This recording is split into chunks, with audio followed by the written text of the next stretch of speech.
Ready? Start. From the perusal of the records and the submissions of the parties, be observed that the mandate of the arbitrator was extended by an agreement between the parties. Thus, it can be construed that the parties had not agreed to the extension of the mandate of the arbitrator, failing which the mandate was automatically terminated.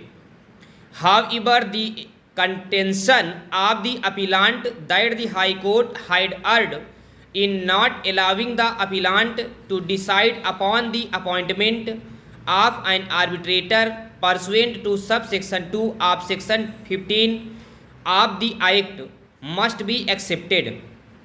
In this connection, it would be appropriate to refer to the relevant portion of the impugned judgment of the High Court, which gives an elaborate observation on the above mentioned issue,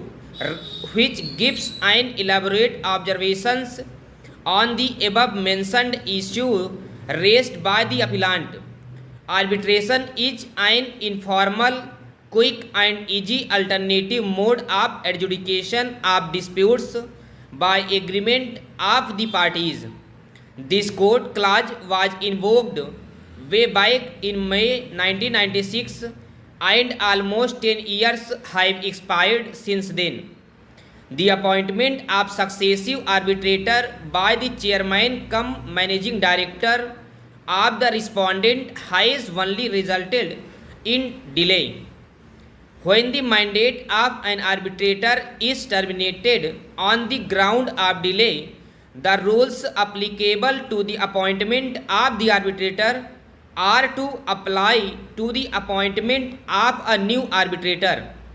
It would, however, be a mockery of justice if every time the mandate of an arbitrator was terminated or the arbitrator resigned or otherwise become unable to proceed, the parties were to start from scratch by invoking the arbitration clause. Once the mandate of the arbitrator terminates, the person required to appoint arbitrator is required to fill up the vacancy with utmost expedition, failing which the provision of section 11 class 6 of the 1996 Act would be attracted. In the stand case, as per the arbitration agreement, the chairman cum managing director was required to appoint a new arbitrator in case the arbitrator became unable to continue, whatever be the reason. A bare reading of the scheme of section 11 shows that the emphasis is on the terms of the agreement being adhered to and or given effect as closely as possible. In other words, the courts may ask to do what has not been done.